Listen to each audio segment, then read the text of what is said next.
Hi there, Sharon Horne-Ellstrom here. Welcome to day 44 of our Supersize Your Business annual challenge. I don't know what happened just there, but it was pretty humorous. Today we're talking about, in the SOAP framework, P for progress. I want to make sure I don't forget that. We want to get through the SOAP framework at least once a month over the course of the year so we can install this little framework into our subconscious as another tool in our toolbox, another tool in your toolbox to deal with the stuff that comes up in our business and in our lives all the time.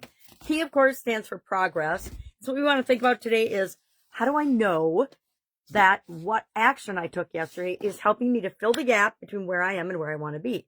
And so my example is I have a slight aversion, which I'm getting over quickly because it's part of why I'm applying the SOAP framework, to direct messaging. I don't like to direct message people, and I make up all kinds of excuses in my head why not to do it. And so how am I going to know if I'm overcoming my fear of that? Because it's obviously, I'm afraid I'm going to get rejected, or I'm afraid, I don't know, I'm afraid of a whole bunch of stuff probably, which is things that I need to let go of because they're probably from my childhood, like before I was 6, and I'm still hanging on to them. But I want to find a way to measure, because I like to physically measure and graph and look at things. I think it's probably the nerdy engineer in me, but it works for me. So I will measure. I've already decided this morning. I will measure the number of direct messages I send and then the results I get. Of course, I like Google spreadsheets. I like Excel. I will create a spreadsheet and a document to track that, and that will be how I know I'm filling the gap. And at some point, there'll be a little curve. I'm going to be really uncomfortable for a little while. I'm going to reach my peak of really hating it and being uncomfortable. And then all of a sudden, it's going to start to get easier for me. It's like when I started doing live video. Oh, I never go back and watch my videos. I don't edit my videos because I have visual challenges and physically visual challenges. And so editing them was not really ever an option for me. I couldn't take a video and then tweak and fix and do different things to it. I do wish I could add automatically calls to action at the end, because I always forget to invite you to do something with me. And I need to change that language right there. When I catch myself saying always or never or hate or love something, I want to analyze that and say, well, why am I using that particular word for it? Okay. So I'm working on direct messaging, and I'll know I'm filling the gap when I automatically do those things and I don't feel the resistance to doing them.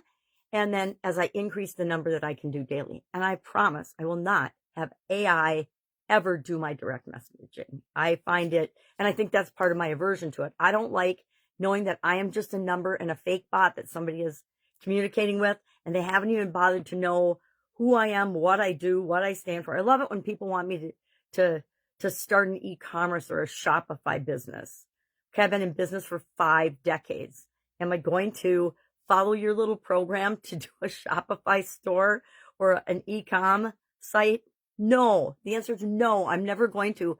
So please don't direct message me if you don't know me and ask me that, because sometimes I don't respond in the best way, which is another thing I'm going to do. Is I'm going to either ignore or just not respond to the things that I know are that trigger me in terms of that. And bot and automated ManyChat messages does that to me. Now I have a ManyChat account. I think I've let it lapse now because I never used it. So topic for another day, but that's how I'll know. I have a way to measure it, and I'm going to track it. You might pick something that you can't measure or track except by how you feel, and that you know it's not a challenge or a problem for you anymore. And that is how you'll know, is if you start to feel better and better and better about the situation. Again, trying to cover a broad cloth with how we can use this framework. Any questions about that, please just hit me up and ask. So today, our topic for confidence, because we're focusing on confidence and action this week, is all about accepting your greatness, accepting how awesome your business actually is. Instead of focusing on all the things you don't like about it, or all the things you think are wrong, I want you to spend a few minutes today just being grateful for, acknowledging and thanking yourself for starting this business, and acknowledge places where you're super strong, because those are the things you want to build on in order to grow and build and supersize your business. If you're always paying attention to the competition and what they're doing, and you're not focusing on your customer's experience and on what you can do better than anyone else, you're going to struggle, and you're going to hit more roadblocks than you have to by focusing on negatives. So don't do that. Let's just focus on the things that are working, build upon them. Of course, if you got a glaring problem, you find a solution and then you move on, right? And you focus on the solution, not on the problem itself. Excuse me, because the last thing we want to do is invite more problems into our businesses and into our lives.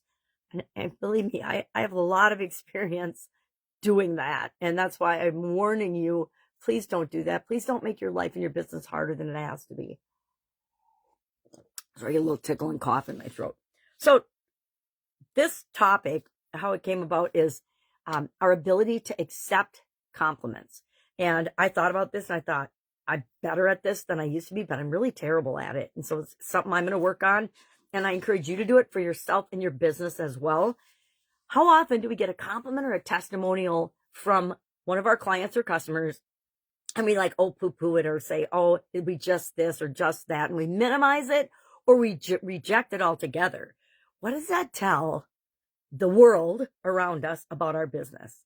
That we don't think we're good enough to get compliments. We don't think we're good enough to get testimonials.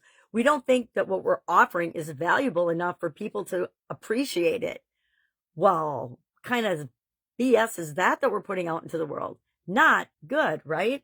So keep in mind that whenever anyone compliments us, number one, get excited about it. That's awesome. And then pay attention to what they are appreciating about us and double down on that. Do more of it. Go bigger on that. If it's because you have something in your customer experience that they absolutely love and it helped them out a lot, just make sure that you're building on that and enhancing that and doing more of that. Do more of what people want and do less of what they don't want, right? Simple. Life is really pretty simple. But we as human beings like to complicate the daylights out of everything. Some of us more than others. So make sure that when somebody compliments you or your team, that you say thank you and realize, just like no is a complete sentence, thank you is a complete sentence too. And if somebody offers you a sincere compliment, who are you to reject them or reject that? And then do you think they're going to compliment you again in the future or your business or give you a good review? No. I think you only have one chance, just like making a good first impression. You only have one chance with your customers. It takes a whole lot to build trust with them, and it takes almost nothing to destroy that trust, right? Think of the political environment we're in right now. I don't know about you, but I hear the name or the word politician, and it just kind of is equated to corruption, fraud, theft, dishonesty, self-serving, criminal behavior in a lot of instances. And that makes me really, really sad, because I think that representing your country started out as a noble thing, and it's just really turned into a show, right? All right, so what are we doing today? We are going to accept a compliment by just saying thank you today. Then we're going to sit with that and say, how does that feel? Wow, that feels awesome.